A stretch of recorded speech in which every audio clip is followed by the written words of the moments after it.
is not just wonderful.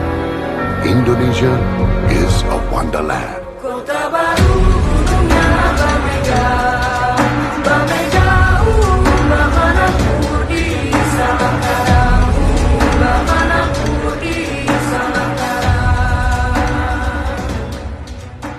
Indonesia is not just wonderful.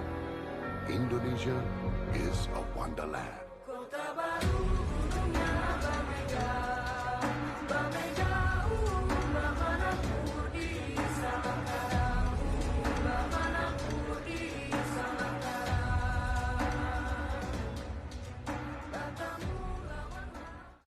Bagaimana cara orang tua dalam mengajarkan anak untuk bertegur sapa? Cara mengajarkannya dengan membiasakan memanggil dan bersalaman dengan teman sebayanya jika bertemu di jalan.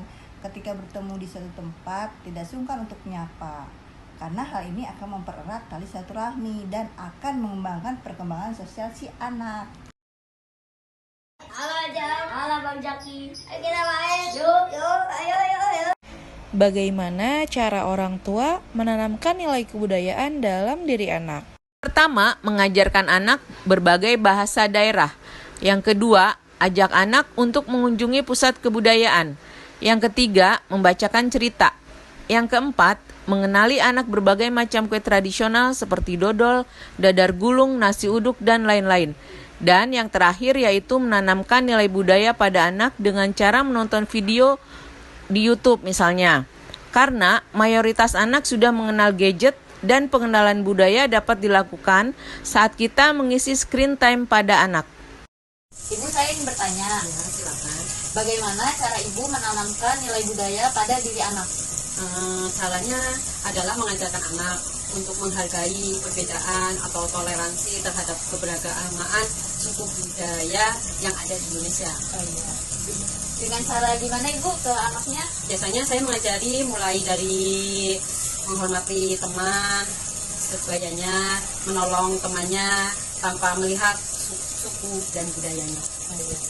Bagaimana cara ibu mengajarkan anak-anak tentang budaya-budaya yang ada di Indonesia? Ini ya, jadi saya mengajarkan anak saya tidak menjelekkan budaya orang lain, dan juga saya mengajarkan budaya kepada anak saya mulai dari mengunjungi museum dan juga tempat-tempat sejarah di berbagai daerah. Terima kasih. Ya, sama-sama. Kalau main nggak boleh pilih-pilih teman ya, semua teman harus diajak mainnya bareng-bareng. Nggak boleh nakal, nggak boleh mengejek teman, nggak boleh mengolok-olok, harus saling tolong-menolong ya nak kalau main sama temen-temennya ya. Kita ketemu sama orang, kita harus bilang apa? Mengucap salam. Pinter. Kalau kita dikasih hadiah, kita bilang Terima kasih. iya. Terus kalau kita butuh bantuan, kita harus bilang apa ya? Tolong. Iya. Terus kalau kita punya salah, kita harus berani bilang Maaf. Bagaimana sih implementasi ibu pada anak dalam pembiasaan mengucap salam ataupun bersalaman? Untuk ucapan salam atau bersalaman itu mungkin termasuk pada nilai agama dan moral, jadi menjadi tanggung jawab orang tua. Maka dari itu pendidikan anak dalam keluarga adalah nomor satu. Nah, salah satu perwujudan nilai agama dan moral yang paling sederhana saya lakukan yaitu mengajarkan pembiasaan salam pada anak di dalam segala kondisi, baik saat keluar masuk rumah, saat bertemu dengan orang lain di luar rumah, atau saat bertamu ke rumah orang lain, dan juga bersalaman atau menjawab salam. Dengan mengajarkan hal yang saya lakukan tersebut, mudah-mudahan anak menjadi terbiasa dan moral dan agamanya terbentuk dengan baik. Amin. Sekian yang dapat saya tanyakan. Terima kasih atas kesediaannya. Assalamualaikum. Bhinneka Tunggal Ika.